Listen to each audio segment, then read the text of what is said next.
Now, if you study the Nigerian woman, Madam Tenebu,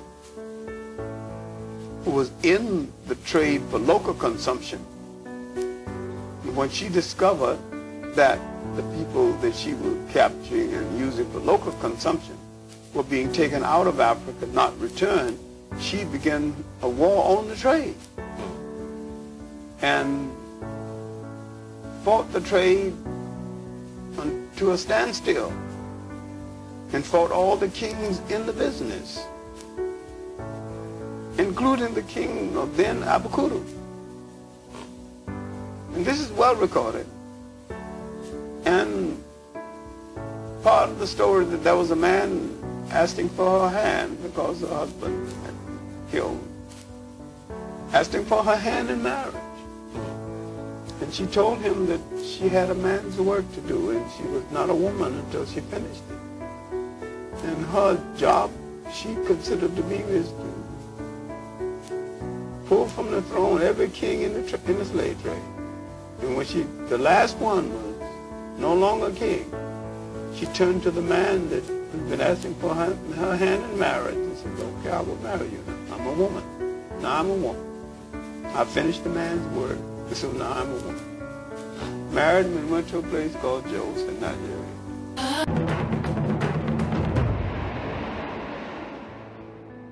The west coast of Africa, looking today much as it did 100 years ago. At that time, the old evils of the slave trade had become a distant, though disgraceful, memory. But there now opened a new chapter of confrontation along these tropical shores.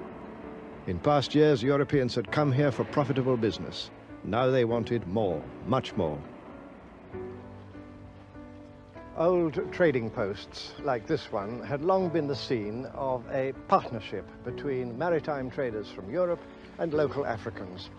By the 1880s, that old partnership was being swept away in a dramatic change, the outcome of a new European drive for overseas empire.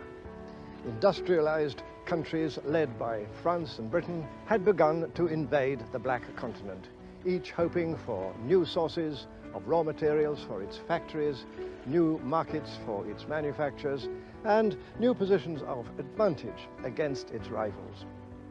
This was called the Scramble for Africa. By 1914, only two countries remained outside European possession, Liberia in the west and Ethiopia in the east. Britain had seized the lion's share of control. Egypt and the Sudan in the north, the immense wealth of South Africa, valuable colonies like Rhodesia and Kenya, and richly populated territories such as Nigeria and the Gold Coast. France had invaded Algeria in the 1830s. Now, after new wars of conquest, she added more colonies to her empire south of the Sahara, including the island of Madagascar.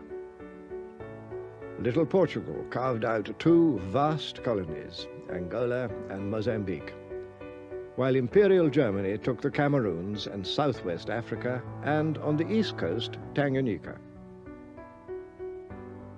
The vast Congo basin fell to King Leopold of the Belgians. Italy and Spain completed the enclosure. The fate of the continent was utterly changed. Between the colonizing powers themselves, the carve-up was peaceful, but their rivalry was intense. In 1884, a Congress of the competing governments met in Berlin to settle their disputes. Germany's Iron Chancellor Bismarck was there. And active behind the scenes was the ambitious Belgian king. He spoke for them all when he said, "I am determined to get my share of this magnificent African cake." Any power that could occupy African soil could effectively claim it.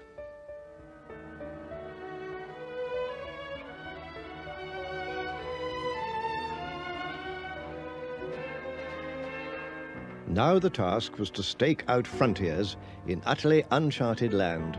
Said the French Prime Minister, "We have embarked on a gigantic steeplechase into the unknown." The British Prime Minister Lord Salisbury was to say of this period, "We've been engaged in drawing lines on maps where no man's foot has ever trod." We've been giving away mountains and rivers and lakes to each other, only hindered by the small impediment that we never knew exactly where we were.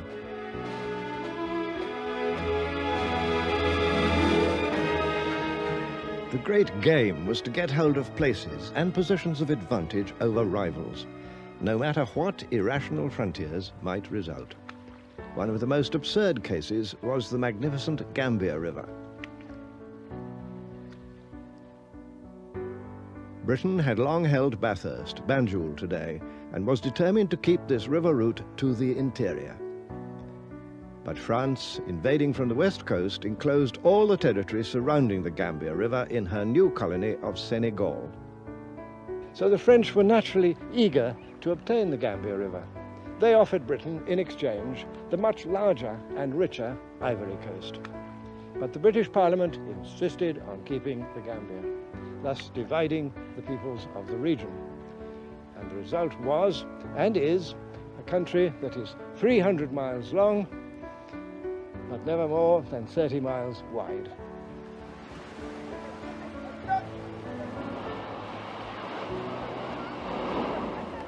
What the African inhabitants might think of this colonial carve-up was never asked. The European idea, in the words of one British governor, was to seize African territory and then, as much as possible, rule the country as if there were no inhabitants. In fact, European contempt for Africans now reached new depths, and no wonder. For how otherwise than by asserting that Africans were helpless children, lazy savages, could Christian Europe justify taking their countries away from them?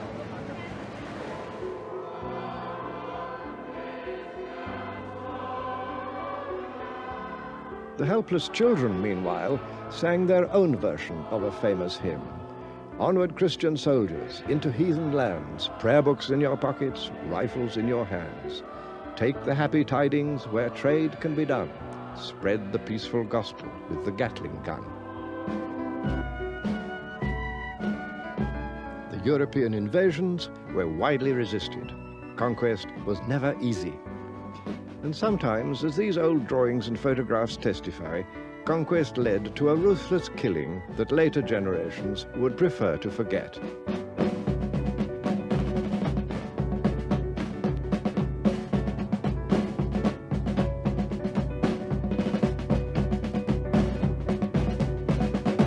In the Congo, airplanes were dropping bombs on African villages. African villages don't have a defense against bombs, and the pilot can't tell who the bomb is being dropped upon. When a bomb hits the village, everything goes. And these pilots, filled with flying planes filled with bombs, dropping these bombs on African villages, were destroying women, were destroying children, were destroying babies. You never heard any outcry over here about that. And it had started way back in June. They would drop bombs on African villages that would blow that village apart and everything in it. Man, woman, child, and baby. No outcry, no sympathy, no support, no concern, because the press didn't project it in such a way that it would be designed to get your sympathy. They know how to put something so that you'll sympathize with it, and they know how to put it so you'll be against it. I'm telling you, they are masters at it. And if you don't develop the analytical ability to read between the lines in what they're saying, I'm telling you again, you're in a society that's just as capable of building gas ovens for black people as Hitler's society was. This was mass murder in the Congo of women and children and babies. But there was no outcry even from the white liberals, even from your friends. Why? Because they made it appear that it was a humanitarian project. They said that the planes were being flown by American-trained anti-Castro Cuban pilots. This is propaganda too. As soon as you hear that it's American-trained, you say, oh, that's all right, that's us. And the anti-Castro Cubans, oh, that's all right too, because if they're against Castro, whoever else they're against, that's good, because Castro's a monster. But you see how step by step they grab your mind? And these pilots are hired. Their salaries are paid by the United States government. They're called mercenaries, these pilots are. And a mercenary is not someone who kills you because he's patriotic.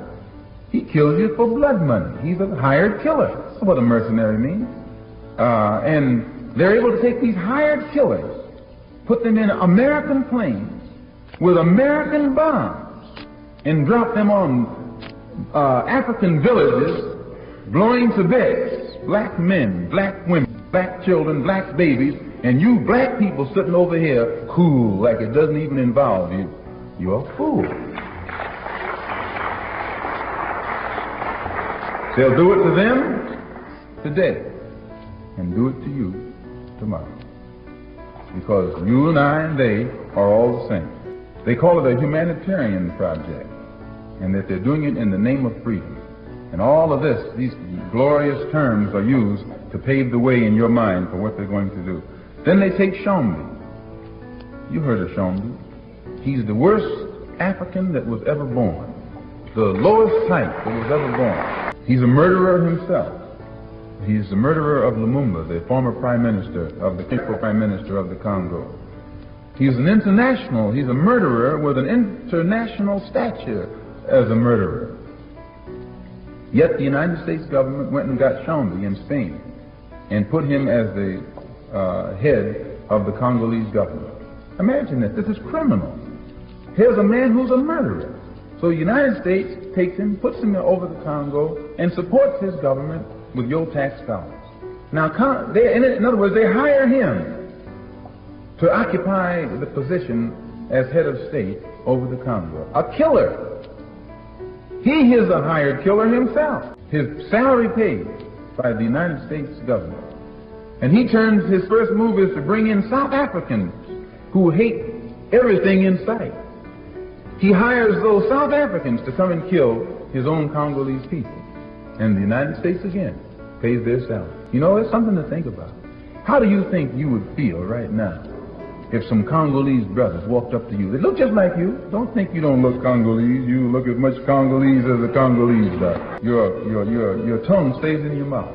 And you have to then go to the extreme to convince them that you don't go along with what the United States government is doing in the Congo. And they justified the usage of Chomby as the present head of state by saying he's the only African who can unite or bring unity to the Congo. Has he brought unity to the Congo? But see, this is their game. And their real reason for wanting Chomby there was so that Chomby could invite them to come in. No other African head of state would have dared to invite outside powers, so they put Chomby there. And as soon as Chomby got there, then he invited them to bring paratroopers from Belgium in the United States transport planes to try and recapture the Congo. This is all a cold-blooded act on the part of your Western powers, namely the Western powers here in the United States, the interest in the United States, in England, in France, and in Belgium, and so forth. They want the wealth of the Congo, plus its strategic geographic position. The step-by-step process that was used by the press, first they fan the flame in such a manner to create hysteria in the mind of the public, and then they shift gears and fan the flame in a manner designed to get the sympathy of the public. And once they go from hysteria to sympathy, their next step is to get the public to support them in whatever act they're getting ready to go down with. You're dealing with a cold, calculating international machine that's so criminal in its objectives and motives that it has the seeds of its own destruction right within it. They use the press to emphasize that white hostages are being held by cannibals. Imagine that. Or white priests, white missionaries, white nuns. They don't say nuns. White nuns. You know what the paper says right here in Detroit. White missionaries, not just a missionary, a white nun. As if there's a difference between a white nun and a black nun, or a white priest and a black priest, or if the life that's in a white skin is more valuable than a life within a black skin. This is what they're implying. And the press, go get the press when this thing was going on, and you see what I'm talking about. They're vicious in their whiteness. The next thing that is good to know about Chomby, no Congolese troops have ever won any victories whatsoever for the present Congolese government. Congolese soldiers won't even fight unless they're forced to. But the fighters in the Congo were the freedom fighters, these brothers from the Oriental Eastern Province. And they fought with stones and sticks and rocks, spears and arrows. And the only time they had a gun was when they got some soldier who had it, and they'd kill him and take his gun. But they were winning. They took over 2/3 of the Congo, showing you they were fighting from their heart. Whereas these other people, their heart wasn't in it. And because of the fighting spirit of these people, it will be impossible for Chombe to remain as head of state over the Congo without additional troops, white troops, constantly being brought in from South Africa or elsewhere. But sooner or later, these troops are going to give out, and then America is going to have to increase her troops, like she did in South Vietnam. You know, she has. She's not at war over there, you know. They're only over there advising. They got about 20,000 advisors, you know, on the front line. But it's not a war. It's just they're in an advisory capacity while they insult the intelligence of their own public. And they're going to have to end up doing the same thing in the Congo. They'll be trapped. They'll have to eventually send American troops to occupy the Congo because the African freedom fighters are going to fight. They're not going to give up 1 inch without fighting back. And this is something that you should know, that they realize now on the African continent what's at stake and how much all of these Western powers have in common in what they're doing in cahoots with each other behind the closed door. So on the African continent, they are training Africans to be soldiers so that they can invade one of these countries and take it over and give it to their rightful people. One of the reasons, one of the last things I must say concerning the Congo, not only do they not intend for the Congo to fall into African hands because of its mineral wealth, and it has the greatest deposits of some of the richest elements or minerals of any other area on this earth. They don't intend to give it up because of its wealth. Another reason they don't intend to give it up, if you look at the map, you'll see that it is so strategically located geographically, wherein if a real, genuine African government were to come in power over the Congo, then it would be possible for African troops from all countries to invade Angola, which is a Portuguese possession. And if Angola fell, and it would fall, then it would only be a matter of time before Southwest Africa, Southern Rhodesia, and Bechuanaland also would fall, and it would put African troops right on the border of South Africa. And that's where they really want to get, at that man down there in South Africa. And the United States interests are involved in blocking this, yes. Some of these liberals who grin in your face like they're your best friend, they got money tied up in the Congo.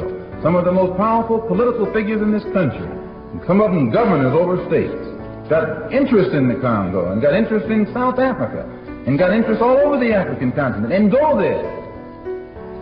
And as the Africans awaken and realize this, it makes them filled with the incentive to never rest until that exploiter is driven out. Long about 1955, they had the Bandung Conference in Indonesia. And at that time, the Africans, the Asians, the Arabs, all of the non-white people got together and agreed to de-emphasize their differences and emphasize what they had in common and form a working unity. And it was the working unity, the spirit of Bandung, created a working unity that made it possible for the Asians who were oppressed, the Africans who were oppressed, and others who were oppressed to work together toward getting independence for these other people. And it was the spirit of Bandung that brought into existence this working unity that made it possible for nations that didn't have a chance to become independent, they did come into their independence. And most of this began along in 1959. And at 59, the spirit of African nationalism was fanned to a high flame, and we then began to witness the complete collapse of colonialism. France began to get out of French West Africa. Belgium began to make moves to get out of the Congo.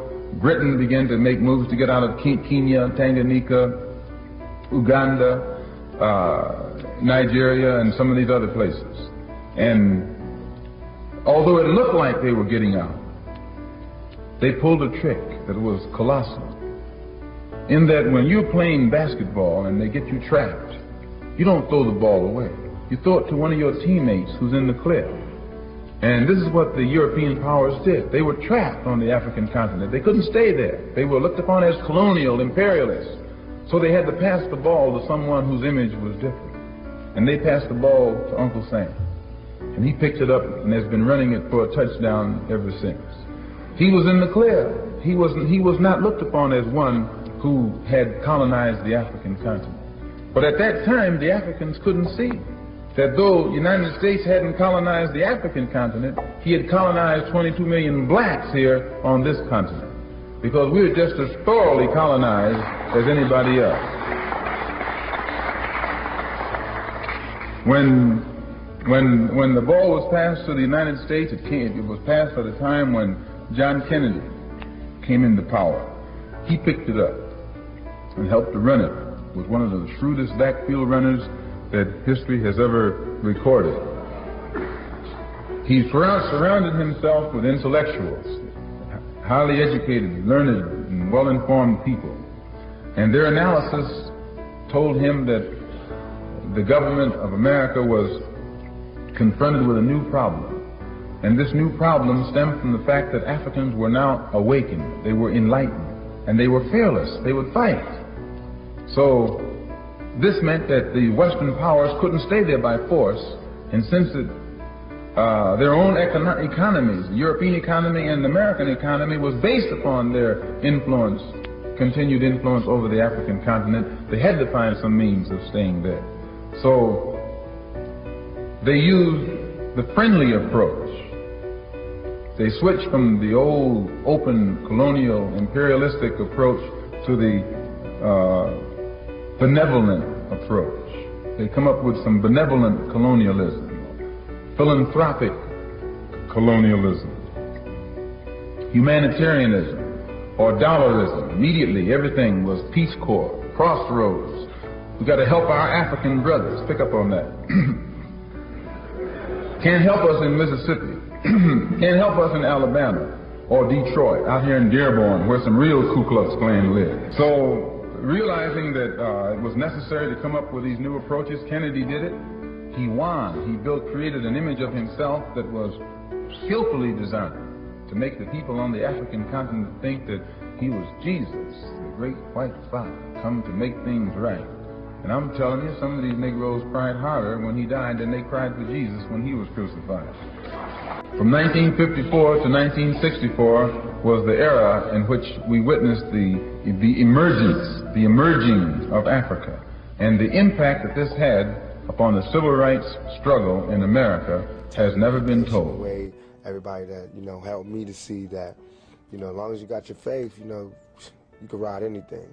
There's nothing too scary where I'm gonna just give up. You know what I mean? I've seen hell and everything after it. I said so many comments on this, but basically it's a hypocritical view, because what you're saying is it's okay for us to live in the dirt, in the gutter, in less than human conditions, but it's not okay for us to tell people that we're living in these conditions. Everything was cool, the ghetto was okay, it was habitable until we started talking about exactly what were the repercussions of living this type of lifestyle, what happens when you live in this kind of environment, what type of person it changes you into. Now all of a sudden it's like you can't talk about that, but this is what we live in. We don't have a choice, you know what I mean? It's either we really kill people, do dope, sell dope, and have murders and do all this crazy stuff, or we talk about the fact that we got so close, man. If it wasn't for this rap thing, we would really have to do A, B, and C. You know what I mean? And that's not good. That's not nothing to look up to, but that's the truth. That's how it is, Every human being inside your chest or your stomach or whatever, we all given from God the survival instinct. And everybody has to live, self-determination. You have to live. You have to be able to live and survive and live like a human being, not like an animal. So whatever it takes to live like that is what happens, whatever it takes. If you put Bob Dole in those conditions, he would do the same thing. So would C. Dolores Tucker. And she wasn't so rich, she didn't have the pearls, and she didn't have the NAACP backing her up and all these conventions and coalitions backing up, and she was by herself and she was on welfare, she would love our music because she would know what this music brings. She would know where we from, what we talking about. But from where she at, she can't understand and not understand where they coming from, because now that I got money, it's hard for me to hear a lot of the stuff that we got to listen to. But I can't be a hypocrite though. I gotta understand it's only a few dollars that's keeping me from being that right there. Like to quote is an African proverb that says that a man that if you don't know where you're going, any road will take you there. Because the coming of the Europeans, not only to Africa, but the coming of the Europeans to the world was disaster. And yet, when you read the history books, the assumption is that the coming of the Europeans was the bringing of the light. And yet, everywhere he went in the world, he put out the light. He brought no civilization to anybody, anywhere, any place in the world. Now I am reversing history, and if I couldn't prove it, I wouldn't be saying it. In the first place, you have to deal with something in one of the great myths in human history, and that is the myth of the invader as civilizer and conqueror. No people ever conquered, invaded any people for the sake of civilizing them. This is even true when blacks are invading blacks. This is true across the board. This is true every time in history. Now I can point to what seemed to be an exception, and if you bend history a little bit, you can make it an exception. But you'll be making it an exception, but if you look well, there's not an exception at all. When the Cushites invaded Egypt and created the mighty 25th dynasty, they improved Egypt. They put Egypt's house in order, and they gave Egypt her last walk in the sun. Here was a case where the invader did some good. Does that prove me wrong? No. I still maintain that the invader always does more harm than good. Then what am I talking about in this case? The invasion was not really an invasion in the true sense. The Cushites from the south were relatives of the Egyptians. They were African relatives invading the house of the relative and telling the relative, put your house in order before the foreigners come back here and take over both of us. So it was not an invasion in the true sense, because those in the south was just as much of the north as the others. And when they invaded, the question of the three great generals that invaded Castapianchi Tahaka was, are you obeying the old religion? Are you true to the great religions of the river? And they asked them, are you obeying the laws and the moral laws laid down by the last great goddess of the Nile Valley, the woman goddess Maya? Are you true to her teachings? And when you look today and see all the people hung up called women's lib, these black men, 751 BC, asking other black people, are you obeying the moral laws laid down by a woman? This will blow the white people's mind. Today, talking about women's white equality, when these people wanted to know whether you obeying a black woman who was a god. And they worry about whether they should elect a white woman as the executive. They're talking about equality. And they were talking about gods. These people so far behind us, even a pity. Now, when you analyze what I'm talking about, I've showed you an exception. But when you analyze it, it wasn't an invasion at all. Just one relative trying to put another relative's house in order. Because it wasn't an invasion at all, because the South and the North was one and the same. I can show you another example outside of Egypt. The African invasion of Spain. The Africans, Berbers, and Arabs gave Spain the greatest material civilization it ever had before or since. Yet, the Africans, Berbers, and Arabs so depressed Iberian or Spanish culture to the point it hasn't recovered to this very day. If you go to Spain right now, when they point to some achievement, it is some achievement the Moors left behind. They still hadn't recovered. I say every invader depresses the culture of a people and takes more away ultimately than they gave. I'm talking about the Europeans coming to the world, doing the whole world more harm than good.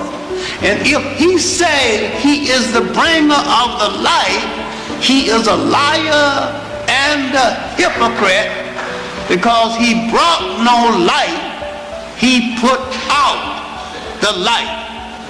And that he is in a position right now of losing the world, and each time he called an age his golden age is that age when he has somebody else to exploit outside of Europe, and that he never had a golden age when he had only Europe to feed on.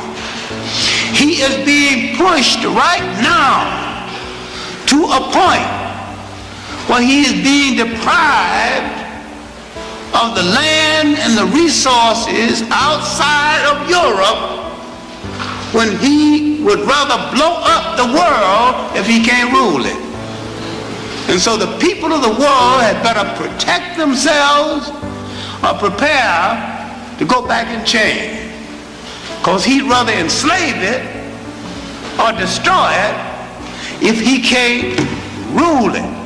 Before the black Muslim movement came along, the NAACP was looked upon as radical. They were getting ready to investigate it. And then along came the Muslim movement, and it frightened the white man so much, he began to say, thank God for old Uncle Roy. And got a whole lot of uncles in there. I can't remember their names. One of the things that made the black Muslim movement grow was this emphasis upon things African. This was the secret to the growth of the black Muslim movement. African blood, African origin, African culture, African ties. And you'd be surprised. We discovered that deep within the subconscious of the black man in this country, he's still more African than he is American. He thinks that he's more American than African because the man is jiving him, and then the man is brainwashing him every day, telling him, you're an American, you're an American. Man, how could you think you're an American and you haven't ever had any kind of American treat over here? You have never. 10 men can be sitting at a table eating, dining. And I can come and sit down where they're dining. They're dining. I got a plate in front of me, but nothing is on it. Because all of us are sitting at the same table, are all of us diners? I'm not a diner until you let me dine. Then I become a diner. Just being at the table with others who are dining doesn't make me a diner. And this is what you got to get in your head here in this country. Just because you're in this country doesn't make you an American. And no, you got to go farther than that before you can become an American. You got to enjoy the fruits of Americanism. And you haven't enjoyed those fruits. You've enjoyed the thorns. You've enjoyed the thistles, but you have not enjoyed the fruits. No, sir. You have fought harder for the fruits than the white man had.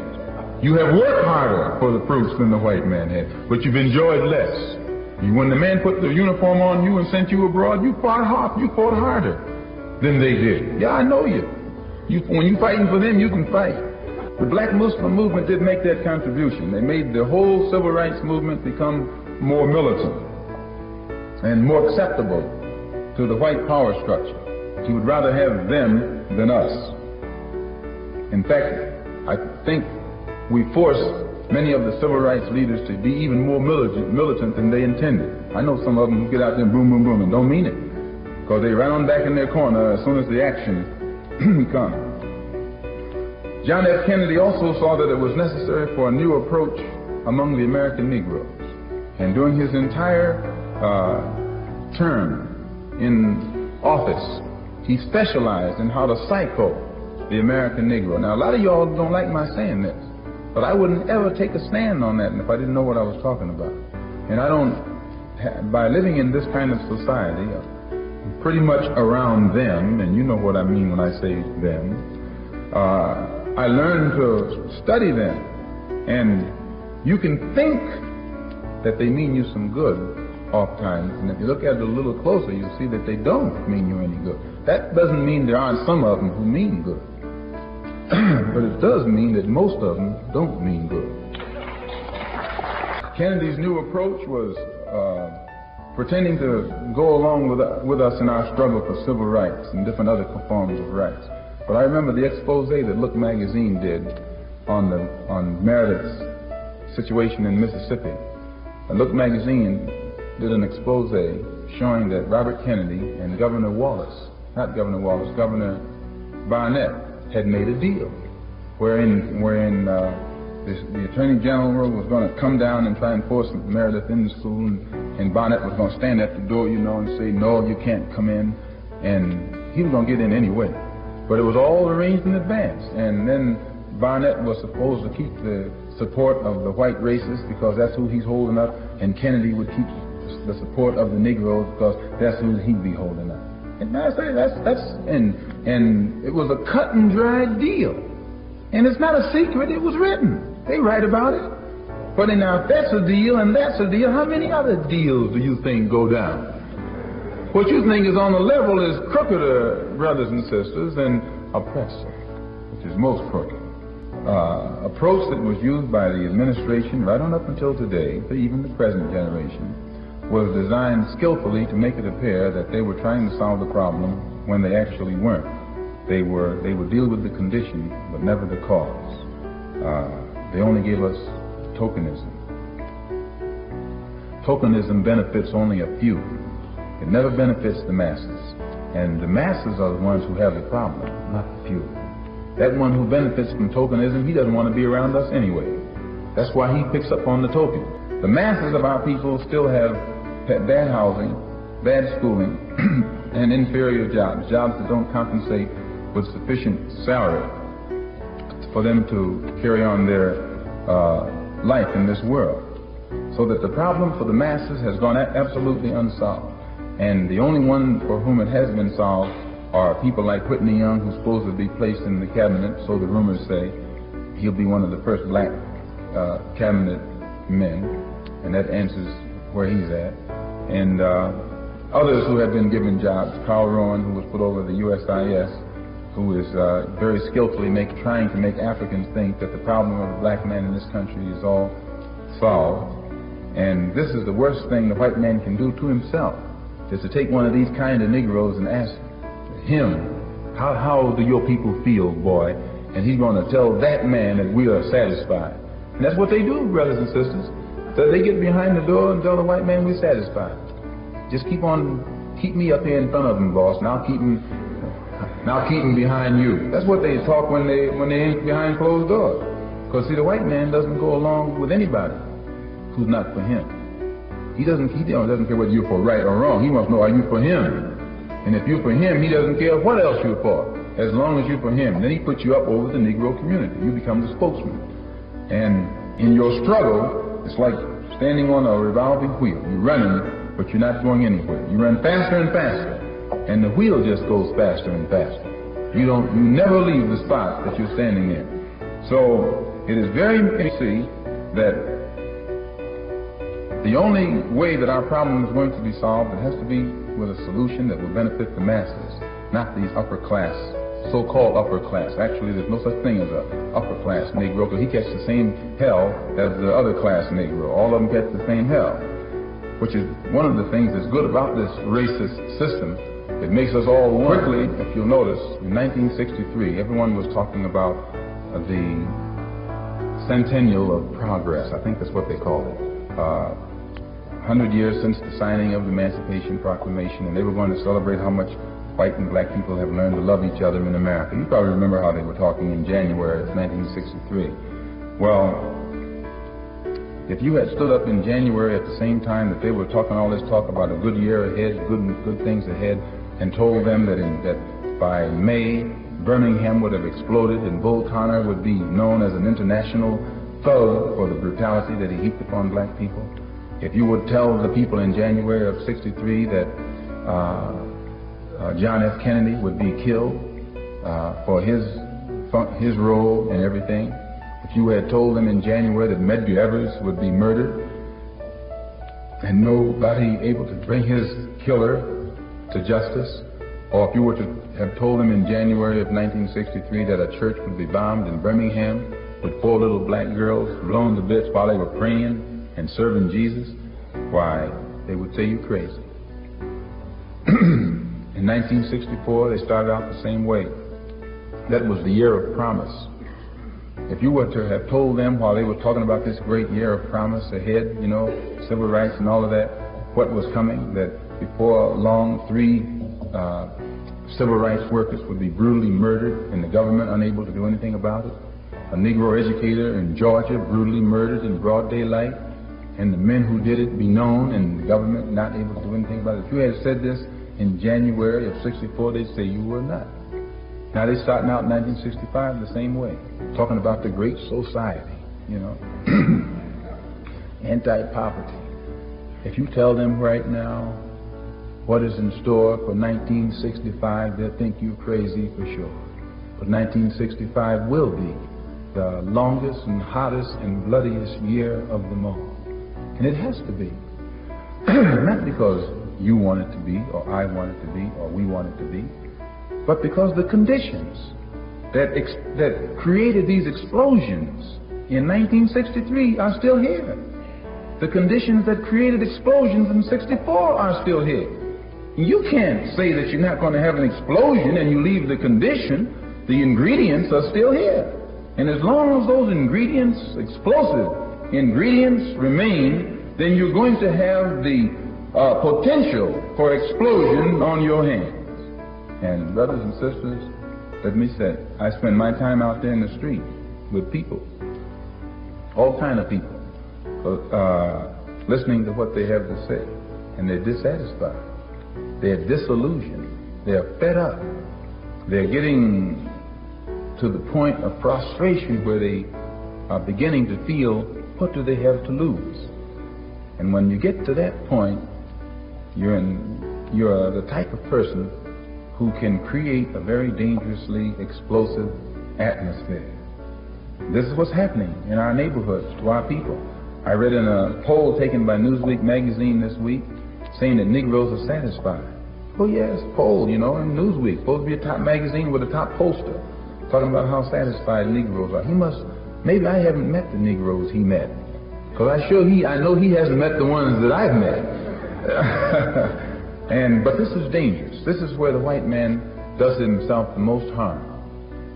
He invents statistics to create an image, thinking that that image is going to hold things in check. You know why they always say Negroes are lazy? Because they want Negroes to be lazy. They always say Negroes can't unite because they don't want Negroes to unite. And once they put this thing in the mind, they feel that the Negro gets that into him, and he tries to fulfill that image. If you say you can't unite him, And then you come to him to unite him, he won't unite because it's been said that he's not supposed to unite. It's a cycle that they work, and it's the same way with these statistics. When they think that an explosive era is coming up, then they grab their press again and begin to shower the Negro public to make it appear that all Negroes are satisfied. And because if you know that you're dissatisfied all by yourself and 10 others aren't, you play it cool. But you know if all 10 of you are satisfied, you get with it. Well, this is what the man knows. The man knows that if these Negroes find out how dissatisfied they really are, and all of them, even Uncle Tom is dissatisfied, he's just playing his part for now. And this is what makes them frightened. It frightens them in France, it frightens them in England, and it frightens them in the United States. And it is for this reason that it is so important for you and me to start organizing among ourselves intelligently and try to find out what are we going to do if this happens, that happens, or the next thing happens. Don't think that you're just going to run to the man and say, look, boss, this is me. Why, when the deal goes down, you look just like me in his eyesight. I'll make it tough for you. Yes, when the deal goes down, he doesn't look at you in any better light than he looks at me. I was on a television program in New York last week. One of the liberals did a takeoff on James Farmer. Now here's James Farmer teaching Negroes to be nonviolent and loving and all of that. Why, they should be patting him on the back. And instead of them patting him on the back, they want to knock at him, and it put me in a position of having to defend him. And I wish I did. I was glad to, because I wanted to crack this man's neck anyway, and mentally, so that, rather I should say, intellectually.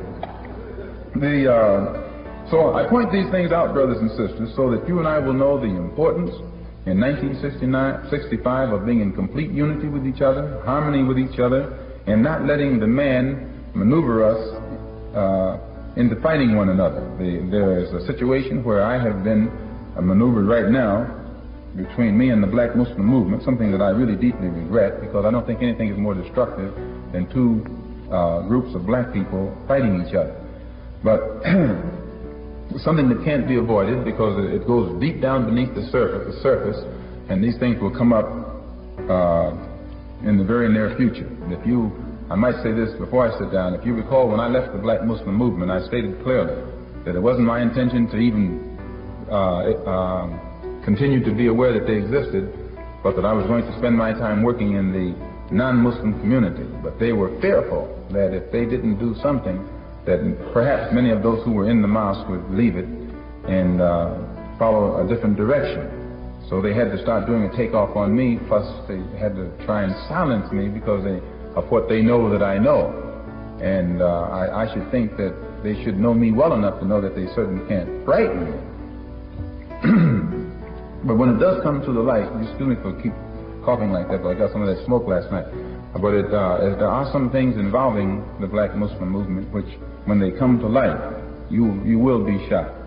The thing that you have to understand, where those of us in the black Muslim movement were concerned, all of us believed 100% in the divinity of Elijah Muhammad. We believed in him. We actually believed that God had taught him, right here in Detroit, by the way, that God had taught him and all of that. And I always thought that he believed it himself.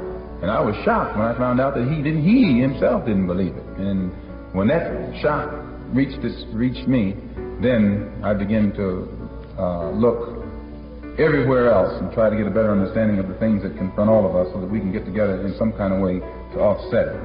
I want to thank you for coming out this evening. I think it's wonderful that as many of you came out, considering the blackout on the meeting that took place.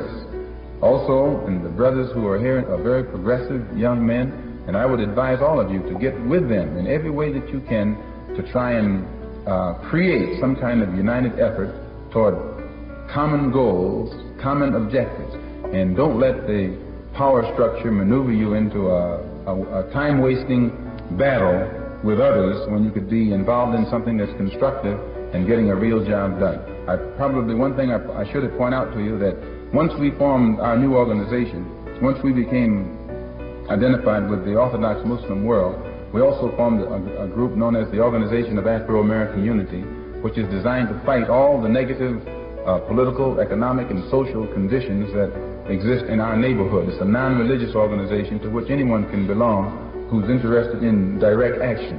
And one of our first programs is to take our problem out of the civil rights context and place it at the international level of human rights so that the entire world can have a voice. We keep it civil rights, then the only place we can turn for allies is within the domestic confines of America. But when you make it a human rights struggle, it becomes international. And then you can open the door for all types of advice and support from our brothers in Africa, Latin America, Asia, and elsewhere. So it's very, very important. That's our international aim. And that's our external aim. Our internal aim is to become immediately involved in a mass voters registration drive, but we don't believe in voter registration without voter education. We believe that our people should be educated into the science of politics so that they will know what a vote is for and what a vote is supposed to produce, and also how to utilize this united voting power to so that you can control the politics of your own community and the politicians that represent that community. All right, now let us look at the world of Africa and Asia, but principally Africa, before that European came out of that box the second time. All right. The first time he was pushed back into Europe by a combination of Africans and Arabs after he had played around with Christianity, disgraced it, brought on Islam, was pushed out of the Mediterranean. All right. During these years, he is out of the Mediterranean. He was forced into what he called the middle of the Dark Ages. For 700 years now, he's been in Europe, feeding on Europeans. He has not enslaved the African principally because he has been enslaving Europeans under a form of slavery that he called feudalism. Strong Europeans have taken the land and enslaved other Europeans to work the land. The biggest landowner in Europe is the church. The exploitation of the people under the guise of divine right of the church. And the church has calmed down the people. Talk about the Catholic Church, it's the only church they recognized at that time. That the people are going to get theirs in the hereafter. The people are so burdened with taxation and that the people are about to explode. Now, to get more funds to build the cathedrals and to support the top-heavy ministry, the gold lace robes of the priests and the bishops, they are selling compensations to the people. Then they have to look around for different ways to make money from the people. And so now they have something laying in wait they haven't exploited, something called purgatory. For so much money and so many prayers, we will pray her from purgatory into heaven. Then they begin to sell compensations and favors, tassels. The more tassels you got, the closer you are to God. And the church figures begin to, you're selling all kind of forgiveness toys. And in the midst of all of this, the people began to grumble. They've got nothing left. The church is bleeding them dry. The people are about to explode against the church. Then something came, save the church in the nick of time. A beatnik, religious wanderer, Peter the Hermit, Saladin, had barred the Christian pilgrims from going to the Holy Land to see the Holy Grail and the holy places. He spread the news across Europe. How dare this infidel keep us from the holy places to see the ornamentations, the chalice, and all of the things that touched by our Lord, including the very shawl that he died in. He spread the news across Europe. We must go and rescue the Holy Grail. Wasn't lost anyway. So the Pope sees the idea. Now he can take the people's attention off of revolt. He needs an issue to take the people's mind from what the church has been doing to them. Now, you think because of your books that the crusade has something to do with holiness, something to do with religion. Well, I hate to disappoint you, but the crusade was a political thing to save the church from the wrath of the people. Rescue the Holy Grail, rescue the ornamentations from the infidels. People forgot their grievances. And as they began to march across Europe, they could go to a farm and not only take the farmer's products, take the farmer's daughter in the name of God. One was a woman over 10, say, an unviolated woman in route. They just marched across Europe, just taking everything in sight. They saw the lords being defeated, begging the infidel Turks and the infidel Arabs for mercy. They understood that these were human beings and not gods. They would now demand some basic human rights and some basic decency for themselves and would not be kicked around like dogs because they were treated worse than dogs when they left. These were white slaves to whites. What I'm trying to show you is that the 300-year making of the mentality of the European that ultimately gonna go into the enslavement of the blacks. What the blacks failed to understand is that the European mentality that enslaved us, that is still intact, was a long time in the making. And once it was crystallized, it was there to stay. And I call this the evil genius of Europe. And you've got to understand that mentality. They are human beings shaped by a condition of history. And you are human beings shaped by a condition of history. And you are shaped by an environmental condition and by a cultural condition. And if you understand something which I've gone over repeatedly, but I still think you missed the point, that all of us are shaped by 3 meetings of history.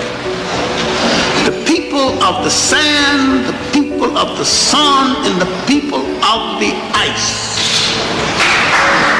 The Europeans are still the people of the ice to this day. The Africans are still the people of the sun to this day. The Arabs are still the people of the sand to this day. And each one of us act according to the environment that produced us. And you still act with the sentiment and the beautiful humanity that came out of that sun. And maybe we have spent too much time expecting the sun in the sand, in the ice, to get together. We should let each one fall in its respective place and stay there. A group of children in Europe decided that if the adults have failed, we will go and rescue the Holy Grail. We will go across Europe and do what they failed to do. And this is the last and the most tragic of all of the Crusades. 250,000 children, maybe a little more, marched across Europe. These kids were sincere, dedicated Christian children, marched across Europe saying that they would go and rescue the Christian ornamentations in the holy places. Adults integrated themselves with the kids, ostensibly to help them. But half of them froze to death, died of hunger. And when they got to the warm waters of the Mediterranean in the spring, they discovered that the adults came in to help them were really slave traders who sold the rest to the infidel Arabs that they were supposed to be fighting. One of the tragic events in human history. Now, if the African understood that event, if the Africans had insight and understood what the Europeans were doing to the Europeans, he could have saved himself from the slave trade. If these people would do that to their children, there's nothing for me to expect. And when the European hit his shore, he'd have killed him on sight. I'll treat him like he's a human being, because I'm a human being. Treat him like a gas.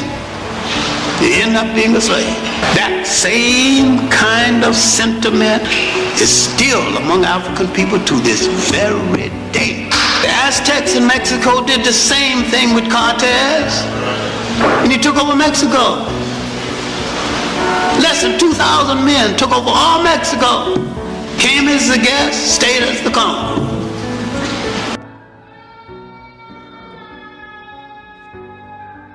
Resistance took many shapes. In French West Africa, a focal point was found in Muslim loyalties. Many heroes, still unforgotten, came on that scene.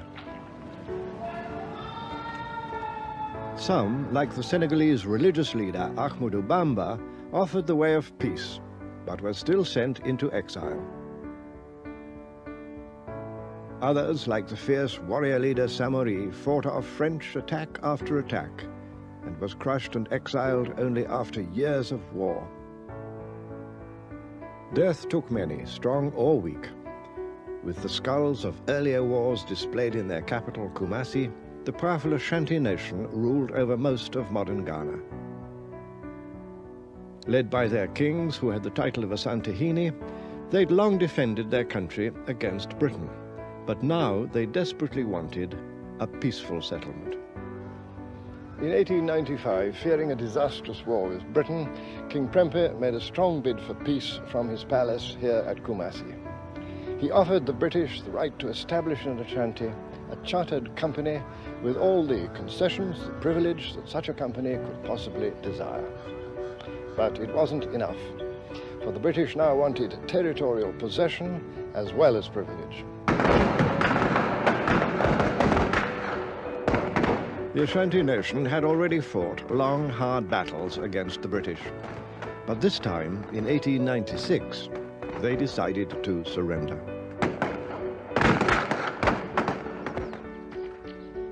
In a ceremony of deliberate humiliation, the king was made to kiss the British commander's boot and then sent into exile.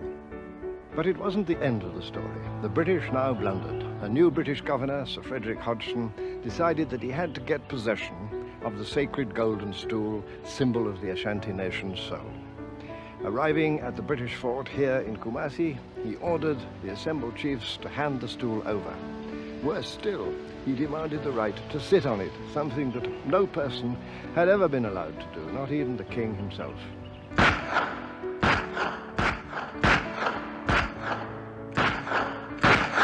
To Hodgson's final insult, the Ashanti replied with war.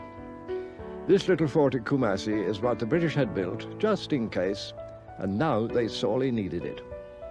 The few dozen British inmates of the fort were besieged for months and had to eat rats to stay alive.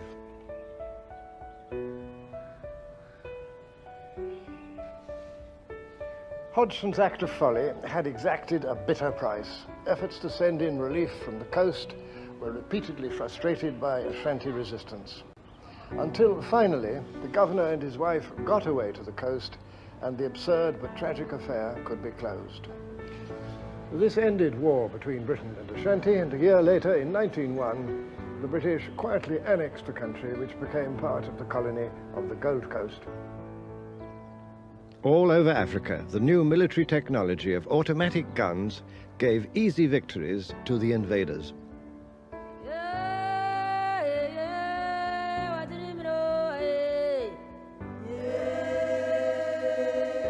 Countless resistors died.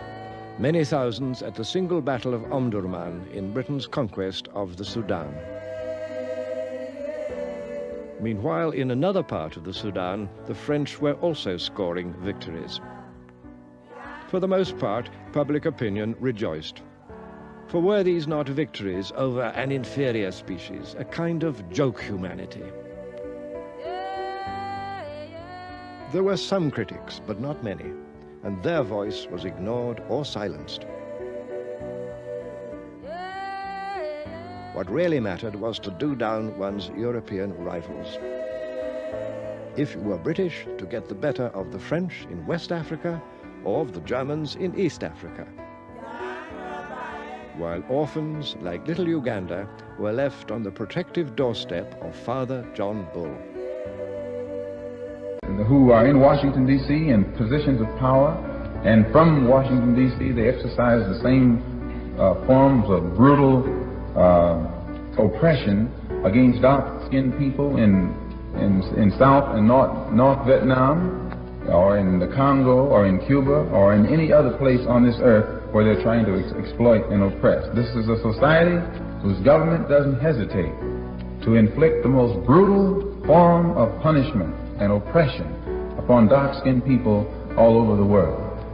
To wit, right now, what's going on in and around Saigon and Hanoi, and in the Congo and in elsewhere. They are violent when their interests are at stake.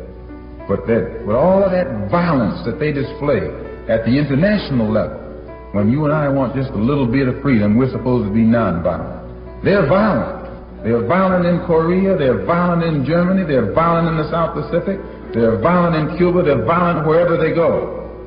But when it comes time for you and me to protect ourselves against lynchers, they tell us to be nonviolent. Who are in Washington, D.C. in positions of power, and from Washington, D.C. they exercise the same forms of brutal oppression against dark-skinned people in South and North Vietnam, or in the Congo, or in Cuba, or in any other place on this earth where they're trying to exploit and oppress. This is a society whose government doesn't hesitate to inflict the most brutal form of punishment and oppression upon dark-skinned people all over the world. To wit, right now, what's going on in and around Saigon and Hanoi, and in the Congo and in elsewhere. They are violent when their interests are at stake. But with all of that violence that they display at the international level, when you and I want just a little bit of freedom, we're supposed to be nonviolent. They're violent. They're violent in Korea, they're violent in Germany, they're violent in the South Pacific, they're violent in Cuba, they're violent wherever they go. But when it comes time for you and me to protect ourselves against lynchers, they tell us to be nonviolent. Against the violence of others, they use their press skillfully to make the world think that I'm calling on violence, period. And I wouldn't call on anybody to be violent without a cause. But I think the black man in this country, above and beyond people all over the world, will be more justified when he stands up and starts to protect himself against the violence of others. They use their press skillfully to make the world think that I'm calling on violence, period. And I wouldn't call on anybody to be violent without a cause. But I think the black man in this country, above and beyond people all over the world, will be more justified when he stands up and starts to protect himself. People ever conquered, invaded any people for the sake of civilizing them. This is even true when blacks are invading blacks. This is true across the board. This is true every time in history. Now I can point to what seemed to be an exception, and if you bend history a little bit, you can make it an exception. But you'll be making it an exception, but if you look well, there's not an exception at all. When the Cushites invaded Egypt and created the mighty 25th dynasty, they improved Egypt. They put Egypt's house in order, and they gave Egypt her last walk in the sun. Here was a case where the invader did some good. Does that prove me wrong? No. I still maintain that the invader always does more harm than good. Then what am I talking about in this case? The invasion was not really an invasion in the true sense. The Cushites from the south were relatives of the Egyptians. They were African relatives invading the house of the relative and telling the relative, put your house in order before the foreigners come back here and take over both of us. So it was not an invasion in the true sense, because those in the south was just as much of the north as the others. And when they invaded, the question of the three great generals that invaded Castor, Pianki, Tamaka was, are you obeying the old religion? Are you true to the great religions of the river? And they asked them, are you obeying the laws and the moral laws laid down by the last great goddess of the Nile Valley, the woman goddess Maya? Are you true to her teachings? And when you look today and see it are so burdened with taxation, and that the people are about to explode. Now, to get more funds to build the cathedrals and to support the top-heavy ministry, the gold lace robes of the priests and the bishops, they are selling compensations to the people. Then they have to look around for different ways to make money from the people.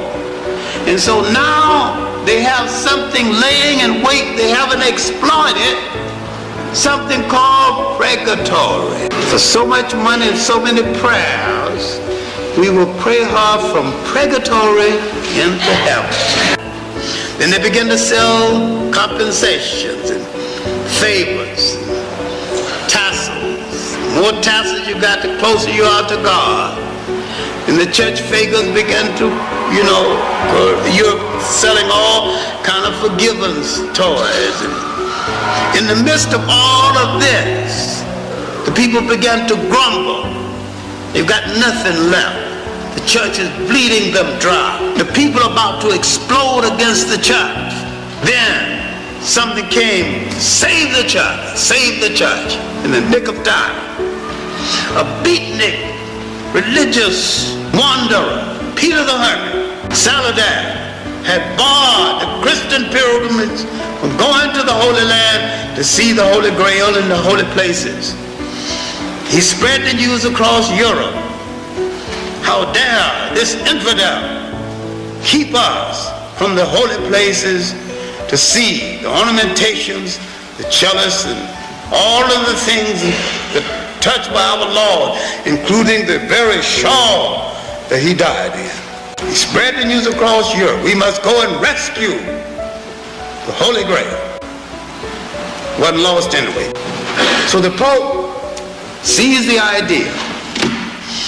Now he can take the people's attention off of revolt. He needs an issue to take the people's mind from what the church has been doing to them.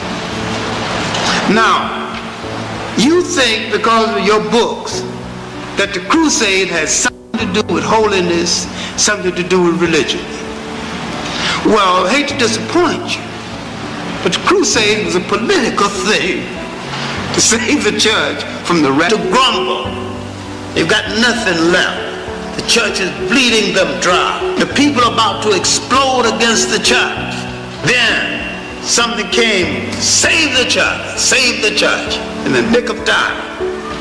A beatnik, religious wanderer, Peter the Hermit, Saladin, had barred the Christian pilgrims from going to the Holy Land to see the Holy Grail in the holy places. He spread the news across Europe. How dare this infidel keep us from the holy places to see the ornamentations, the chalice, and all of the things that touched by our Lord, including the very shawl that he died in. He spread the news across Europe. We must go and rescue the Holy Grail. Wasn't lost anyway. So the Pope sees the idea. Now he can take the people's attention off of revolt. He needs an issue to take the people's mind from what the church has been doing to them. Now, you think because of your books that the crusade has something to do with holiness, something to do with religion. Well, I hate to disappoint you, but the crusade was a political thing to save the church from the wrath of the people. Rescue the Holy Grail, rescue the ornamentations from the infidels. People forgot their grievances. And as they began to march across Europe, they could go to a farm and not only take the farmer's products, take the farmer's daughter in the name of God. One was a woman over 10 saved, an unviolated woman in route. They just marched across, just taking everything in sight. They saw the lords being defeated, begging the infidel Turks and the infidel Arabs for mercy. They understood that these were human beings and not gods. They would now demand some basic human rights and some basic decency for themselves, and would not be kicked around like dogs because they were treated worse than dogs when they left. These were white slaves to whites. What I'm trying to show you is that the 300-year making of the mentality of the European that ultimately gonna go into the enslavement of the blacks. They pulled a trick that was colossal, in that when you're playing basketball and they get you trapped, you don't throw the ball away. You throw it to one of your teammates who's in the clear. And this is what the European powers did. They were trapped on the African continent. They couldn't stay there. They were looked upon as colonial imperialists. So they had to pass the ball to someone whose image was different. And they passed the ball to Uncle Sam. And he picked it up and has been running it for a touchdown ever since. He was in the clear. He was not looked upon as one who had colonized the African continent. But at that time, the Africans couldn't see that though the United States hadn't colonized the African continent, he had colonized 22 million blacks here on this continent, because we were just as thoroughly colonized as anybody else. When the ball was passed to the United States, it was passed at a time when John Kennedy came into power. He picked it up and helped to run it was one of the shrewdest backfield runners that history has ever recorded. He surrounded himself with intellectuals, highly educated, learned, and well-informed people. And their analysis told him that the government of America was confronted with a new problem. And this new problem stemmed from the fact that Africans were now awakened, they were enlightened, and they were fearless, they would fight. So this meant that the Western powers couldn't stay there by force, and since their own economies, the European economy and the American economy, was based upon their influence, continued influence over the African continent, they had to find some means of staying there. So they used the friendly approach. They switched from the old open colonial imperialistic approach to the benevolent approach. They come up with some benevolent colonialism, philanthropic colonialism, humanitarianism, or dollarism. Immediately everything was Peace Corps, crossroads. We got to help our African brothers. Pick up on that. Can't help us in Mississippi. Can't help us in Alabama or Detroit, out here in Dearborn, where some real Ku Klux Klan live. So, realizing that it was necessary to come up with these new approaches, Kennedy did it. He won. He created an image of himself that was skillfully designed to make the people on the African continent think that he was Jesus, the great white father, come to make things right. And I'm telling you, some of these Negroes cried harder when he died than they cried for Jesus when he was crucified. From 1954 to 1964 was the... Is the bringer of the light. He is a liar and a hypocrite because he brought no light. He put out the light. And that he is in a position right now of losing the world. And each time he called an age, his golden age, is that age when he has somebody else to exploit outside of Europe. And that he never had a golden age when he had only Europe to feed on. He is being pushed right now to a point where he is being deprived of the land and the resources outside of Europe when he would rather blow up the world if he can't rule it. And so the people of the world had better protect themselves or prepare to go back and change. Because he'd rather enslave it or destroy it if he can't rule it. Before the black Muslim movement came along, the NAACP was looked upon as radical. They were getting ready to investigate it. And then along came the Muslim movement, and it frightened the white man so much, he began to say, thank God for old Uncle Roy. And got a whole lot of uncles in there. I can't remember their names.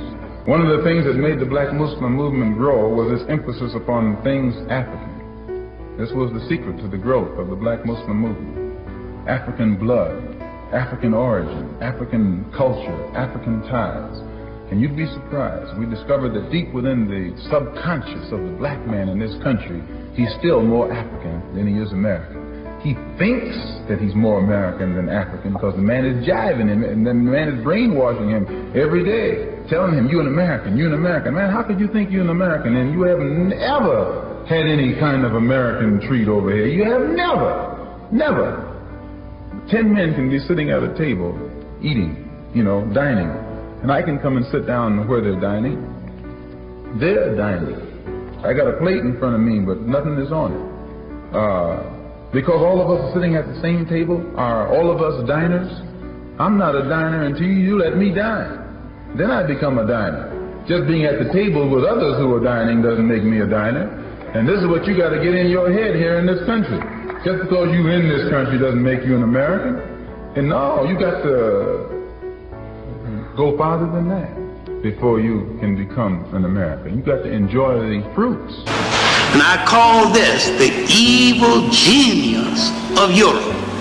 And you've got to understand that mentality. They are human beings shaped by a condition of history. And you are human beings shaped by a condition of history. And you are shaped by an environmental condition and by a cultural condition. And if you understand something which I've gone over repeatedly, but I still think you missed the point, that all of us are shaped by three meetings of history. The people of the sand, the people of the sun, and the people of the ice. The Europeans are still the people of the ice to this day. The Africans are still the people of the sun to this day. The Arabs are still the people of the sand to this day. And each one of us act according to the environment that produced us. And you still act with the sentiment and the beautiful humanity that came out of that sun. And maybe we have spent too much time expecting the sun in the sand, in the ice, to get together. We should let each one fall in its respective place and stay there. A group of children in Europe decided that if the adults have failed, we will go and rescue the Holy Grail. We will go across Europe and do what they failed to do. And this is the last and the most tragic of all of the Crusades. 250,000 children, maybe a little more, marched across Europe. These kids were sincere, dedicated Christian children, marched across Europe saying that they would go and rescue the Christian ornamentations in the holy places. Adults integrated themselves with the kids ostensibly to help them, but half of them froze to death, died of hunger.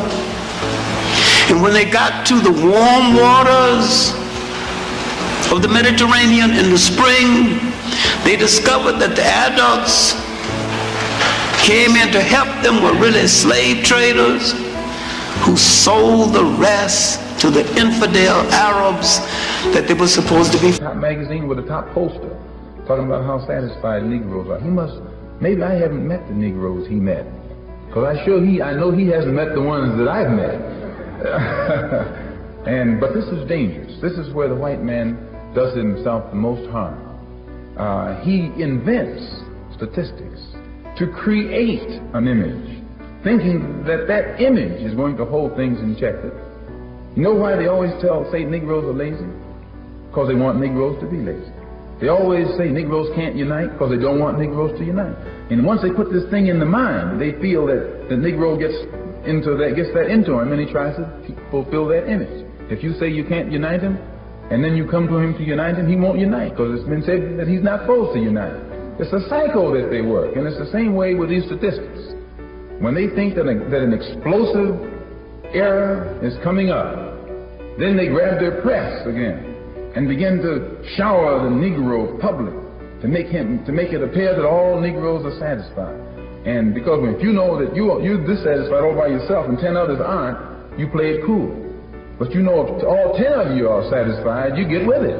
Well, this is what the man knows. The man knows that if these Negroes find out how dissatisfied they really are, and all of them, even Uncle Tom is dissatisfied, he's just playing his part for now. And this is what makes them frightened. It frightens them in France, it frightens them in England, and it frightens them in the United States. And it is for this reason that it is so important for you and me to start organizing among ourselves intelligently and try to find out what are we going to do if this happens, that happens, or the next thing happens.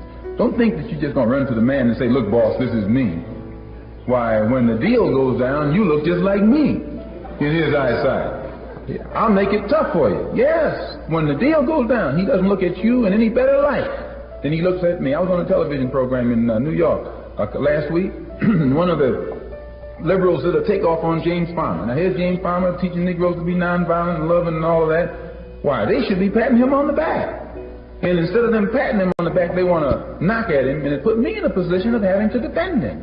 And I wish I did. I was glad to, because I wanted to crack this man's neck anyway, and mentally. So that, rather I should say, intellectually. So I point these things out, brothers and sisters, so that you and I will know the importance in 1965 of being in complete unity with each other, harmony with each other, and not letting the man maneuver us into fighting one another. There is a situation where I have been maneuvered right now between me and the black Muslim movement, something that I really deeply regret, because I don't think anything is more destructive than two groups of black people. And when you look today and see all the people hung up called women's lib,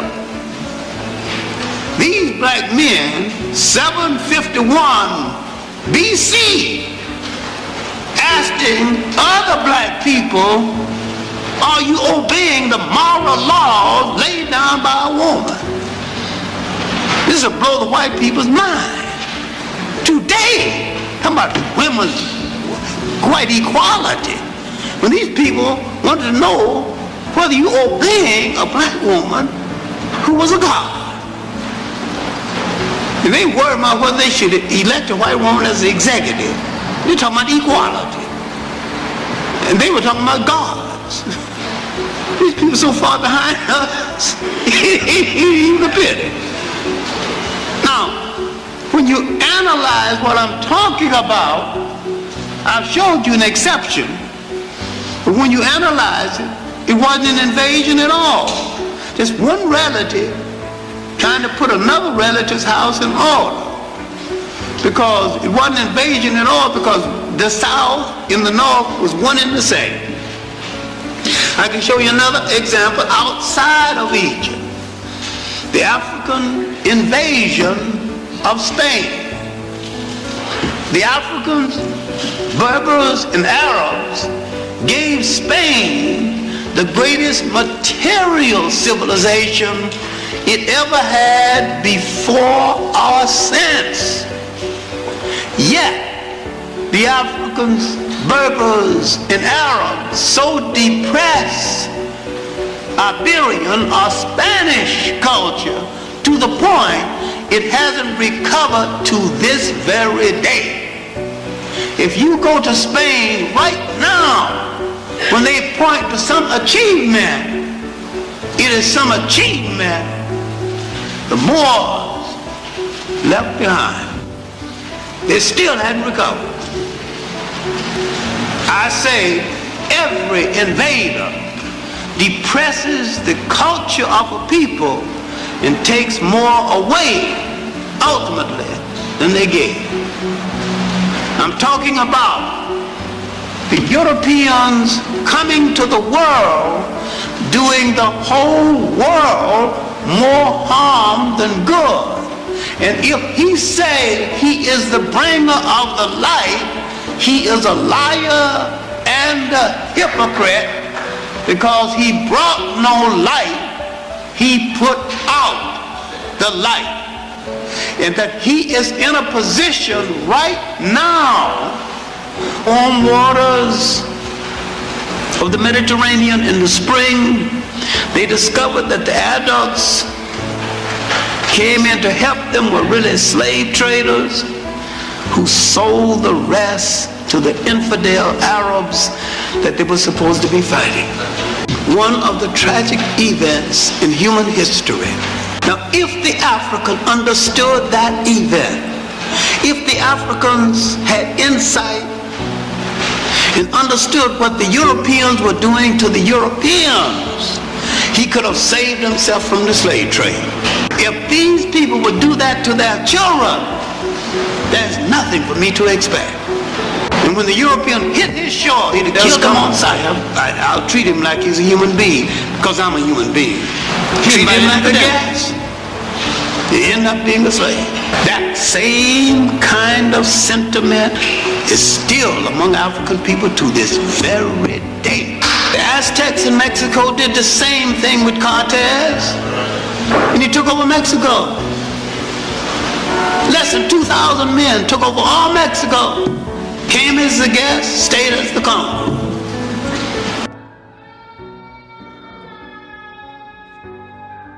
Resistance took many shapes. In French West Africa, a focal point was found in Muslim loyalties. Many heroes, still unforgotten, came on that scene. Some, like the Senegalese religious leader Ahmadou Bamba, offered the way of peace, but were still sent into exile. Others, like the fierce warrior leader Samori, fought off French attack after attack, and was crushed and exiled only after years of war. Death took many, strong or weak. With the skulls of earlier wars displayed in their capital, Kumasi, the powerful Ashanti nation ruled over most of modern Ghana. Led by their kings, who had the title of Asantehene, they'd long defended their country against Britain, but now they desperately wanted a peaceful settlement. In 1895, fearing a disastrous war with Britain, King Prempeh made a strong bid for peace from his palace here at Kumasi. He offered the British the right to establish in Ashanti a chartered company with all the concessions, the privilege that such a company could possibly desire. But it wasn't enough, for the British now wanted territorial possession as well as privilege. The Ashanti nation had already fought long, hard battles against the British. But this time, in 1896, they decided to surrender. Came into power. He picked it up and helped to run it.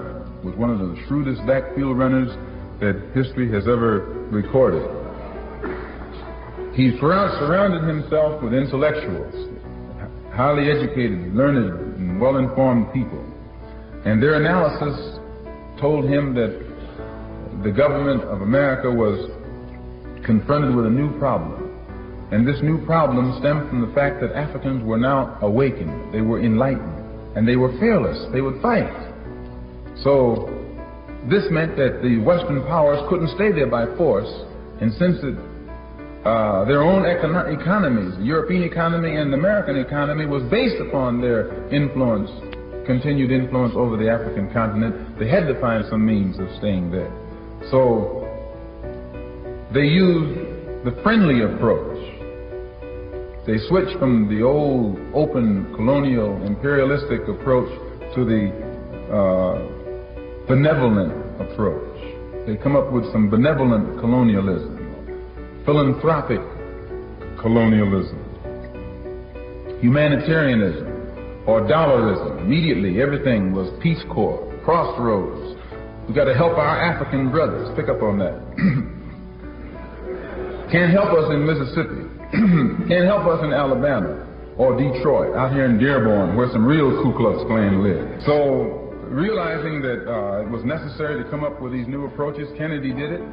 He won. He created an image of himself that was skillfully designed to make the people on the African continent think that he was Jesus, the great white father, come to make things right.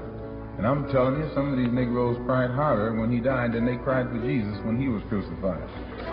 From 1954 to 1964 was the era in which we witnessed the emerging of Africa, and the impact that this had upon the civil rights struggle in America has never been told.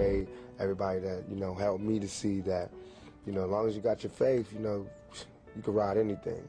There's nothing too scary where I'ma just give up, you know what I mean? I've seen hell and everything after it. I said so many comments on this, but basically it's a hypocritical view, because what you're saying is it's okay for us to live in the dirt, in the gutter, in less than human conditions, but it's not okay for us to tell people that we're living in these conditions. Everything was cool, the ghetto was okay, it was habitable until we started talking about exactly what were the repercussions of living this type of lifestyle, what happens when you live in this kind of environment, what type of person it changes you into. Now all of a sudden it's like you can't talk about that. But this is what we can open the door for all types of advice and support from our brothers in Africa, Latin America, Asia, and elsewhere. So it's very, very important. That's our international aim. And that's our external aim. Our internal aim is to become immediately involved in a mass voters registration drive, but we don't believe in voter registration without voter education. We believe that our people should be educated into the science of politics so that they will know what a vote is for and what a vote is supposed to produce, and also how to utilize this united voting power to so that you can control the politics of your own community and the politicians that represent that community. All right, now let us look at the world of Africa and Asia, but principally Africa, before that European came out of that box the second time. All right.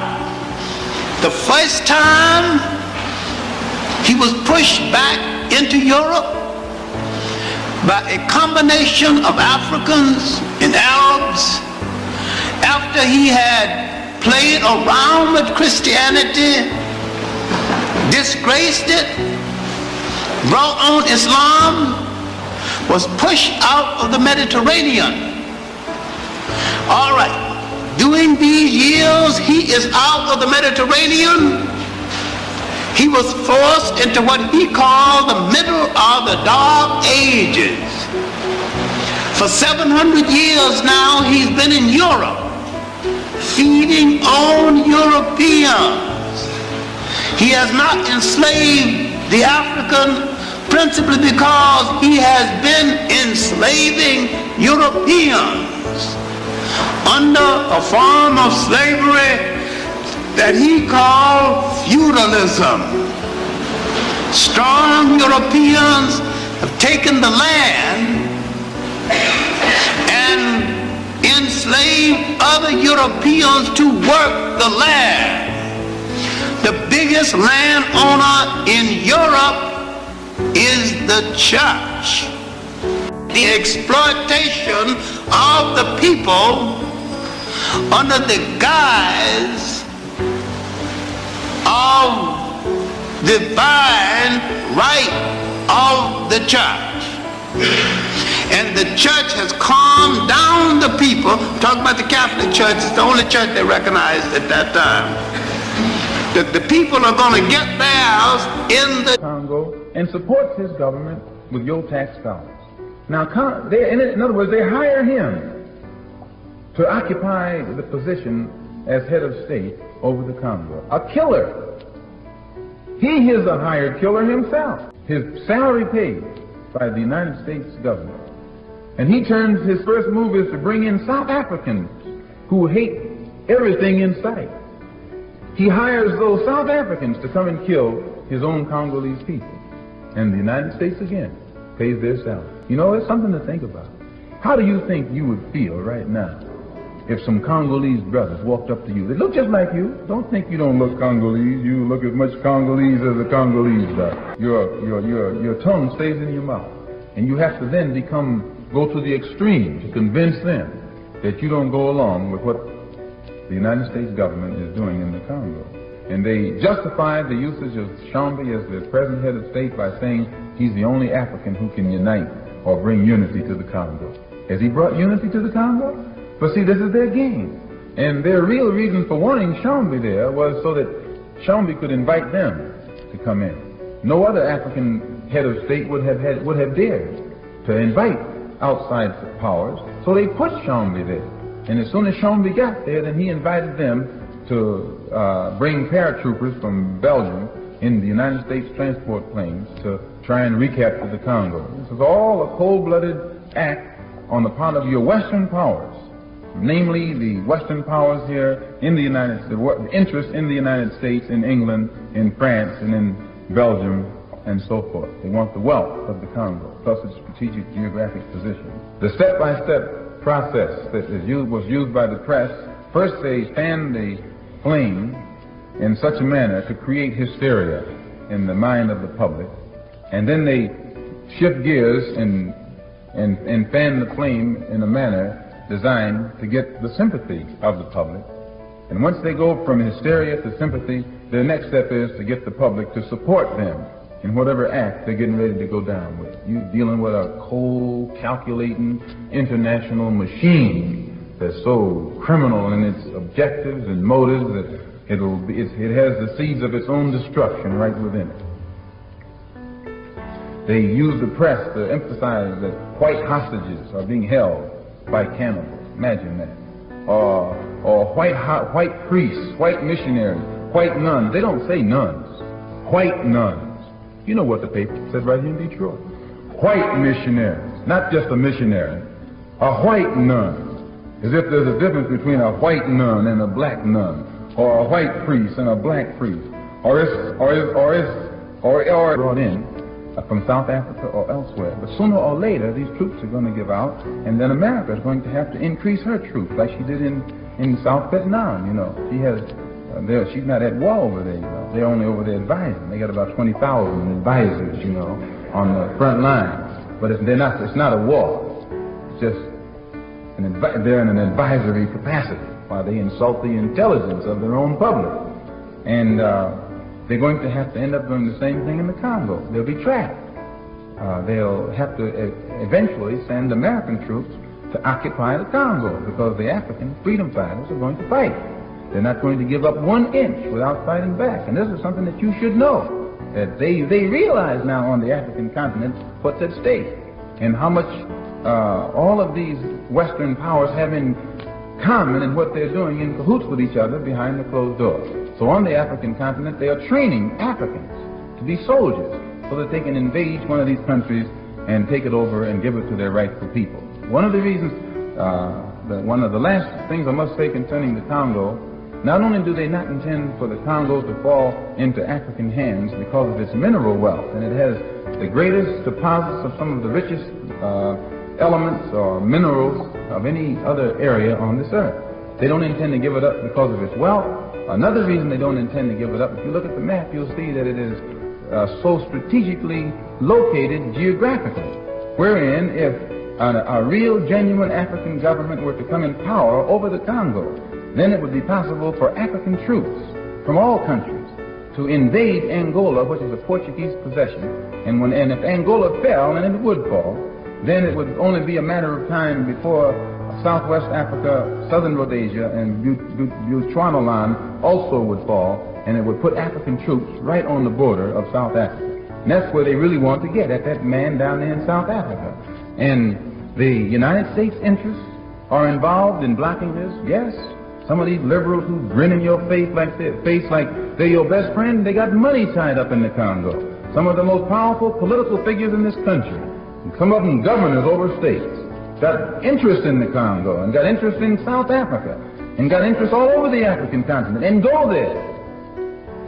And as the Africans awaken and realize this, it makes them filled with the incentive to never rest until that exploiter is driven out.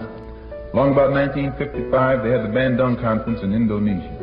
And at that time, the Africans, the Asians, the Arabs, all of the non-white people got together and agreed to de-emphasize their differences and emphasize what they had in common and form a working unity. And it was the working unity that reached me.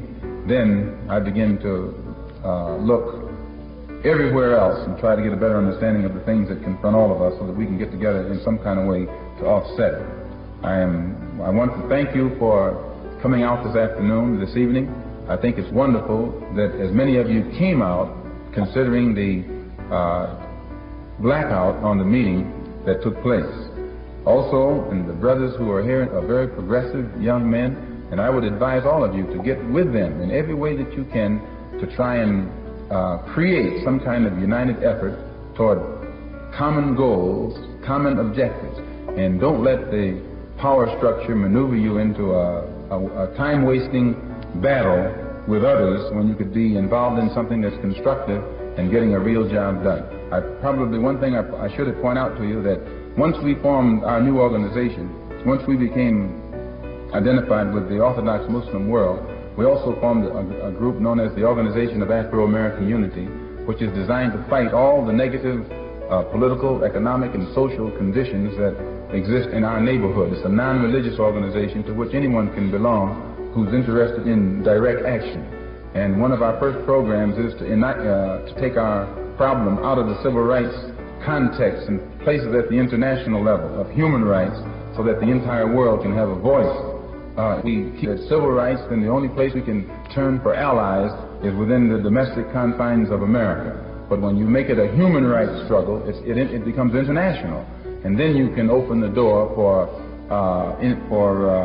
all types of advice and support from our brothers in Africa, Latin America, Asia, and elsewhere. So it's very, very important. That's our international aim.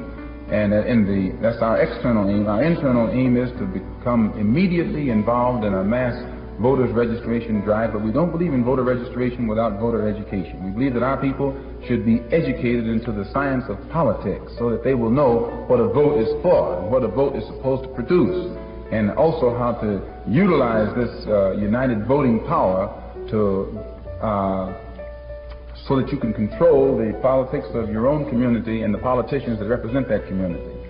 All right, now let us look at the world of Africa and Asia, but principally Africa, before that European came out of that box the second time. All right. The first time he was pushed back into Europe by a combination of Africans. Meanwhile, in another part of the Sudan, the French were also scoring victories. For the most part, public opinion rejoiced. For were these not victories over an inferior species, a kind of joke humanity? There were some critics, but not many, and their voice was ignored or silenced. What really mattered was to do down one's European rivals. If you were British, to get the better of the French in West Africa or of the Germans in East Africa, while orphans like little Uganda were left on the protective doorstep of Father John Bull.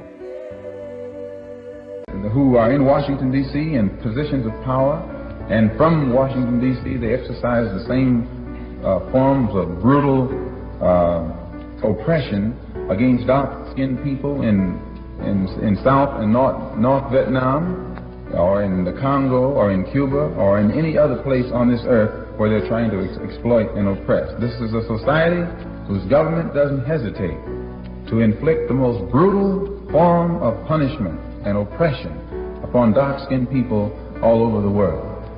To wit, right now, what's going on in and around Saigon and Hanoi, and in the Congo and in elsewhere. They are violent when their interests are at stake. But with all of that violence that they display at the international level, when you and I want just a little bit of freedom, we're supposed to be nonviolent. They're violent. They're violent in Korea, they're violent in Germany, they're violent in the South Pacific, they're violent in Cuba, they're violent wherever they go. But when it comes time for you and me to protect ourselves against lynchers, they tell us to be nonviolent. Who are in Washington, D.C. in positions of power, and from Washington, D.C. they exercise the same forms of brutal oppression against dark-skinned people in South and North Vietnam, or in the Congo, or in Cuba, or in any other place on this earth where they're trying to exploit and oppress. This is a society whose government doesn't hesitate to inflict the most brutal form of punishment and oppression upon dark-skinned people all over the world. To wit, right now, what's going on in and around Saigon and Hanoi, and in the Congo and in elsewhere. They are violent when their interests are at stake. But with all of that violence that they display at the international level, when you and I want just a little bit of freedom, we're supposed to be nonviolent.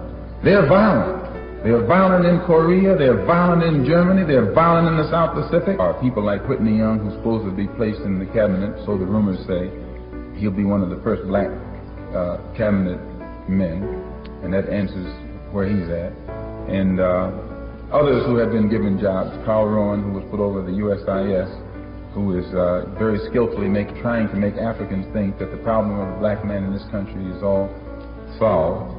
And this is the worst thing the white man can do to himself, is to take one of these kind of Negroes and ask him, how do your people feel, boy? And he's going to tell that man that we are satisfied. And that's what they do, brothers and sisters. So they get behind the door and tell the white man we're satisfied. Just keep me up here in front of them, boss, and I'll keep them behind you. That's what they talk when they ain't behind closed doors. Because see, the white man doesn't go along with anybody who's not for him. He doesn't care whether you're for right or wrong. He wants to know, are you for him? And if you're for him, he doesn't care what else you're for, as long as you're for him. Then he puts you up over the Negro community. You become the spokesman.